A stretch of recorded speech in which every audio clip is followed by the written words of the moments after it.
Next topic వచ్చేసి south China see. So రీసెంట్గా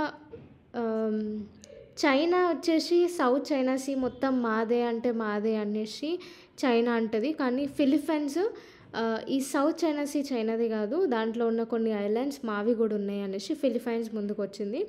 so ఏంది అసలు ఇది ఇక్కడ గొడవ ఏంది అంటే, యాక్చువల్గా ఇక్కడ సెకండ్ థామస్ షోల్ అనేసి ఒక సబ్మర్జ్డ్ రీఫ్ ఉంది. ఓకే, ఇది ఆల్రెడీ మునిగిపోయింది, కానీ ఇది కొంచెం వాల్యుబుల్ ఉన్నందుకు ఈ ఏరియా కూడా చైనాదే అనేసి చైనా క్లెయిమ్ చేస్తుంది. కానీ ఫిలిప్పైన్స్ కాదు, ఇది మా ఏరియా కిందికి వస్తుంది అనేసి ఇక్కడ గొడవ అనమాట.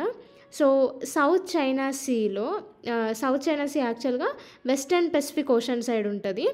సో ఇక్కడ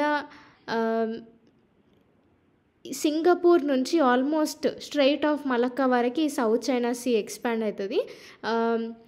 తర్వాత స్ట్రైట్ ఆఫ్ తైవాన్ వరకు కూడా ఇది ఎక్స్పాండ్ అవుతుంది అనమాట. మొత్తానికి సౌత్ చైనా సీ సింగపూర్ నుంచి సౌత్ వెస్ట్లో ఉన్న స్ట్రైట్ ఆఫ్ మలంగా, నార్త్ ఈస్ట్లో ఉన్న స్ట్రైట్ ఆఫ్ తైవాన్ వరకు ఎక్స్పాండ్ అవుతుంది.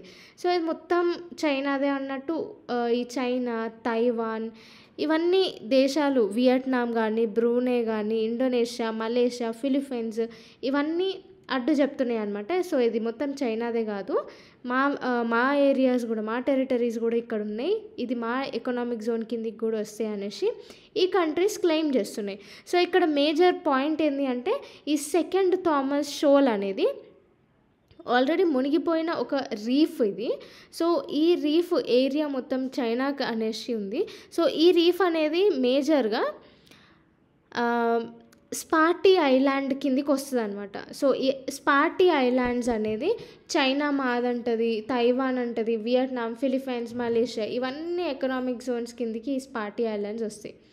నెక్స్ట్ పారాసెల్ ఐలాండ్ చైనా ఇట్లనే క్లెయిమ్ చేసి పారాసెల్ ఐలాండ్ మొత్తం ఇప్పుడు చైనా కంట్రోల్లో ఉంది. ఇప్పుడు స్పార్టీ ఐలాండ్స్ మీద చైనా దృష్టి పడింది అనమాట. సో ఇవన్నిటికీ ఫిలిప్పైన్స్ మేజర్గా అడ్డుపడుతుంది. సో ఇది మా ఎకనామిక్ జోన్ కిందికి వస్తుంది అనేసి.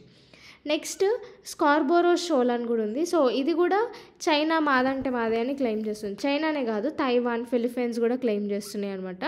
సో ఇది మేజర్ ఇష్యూ.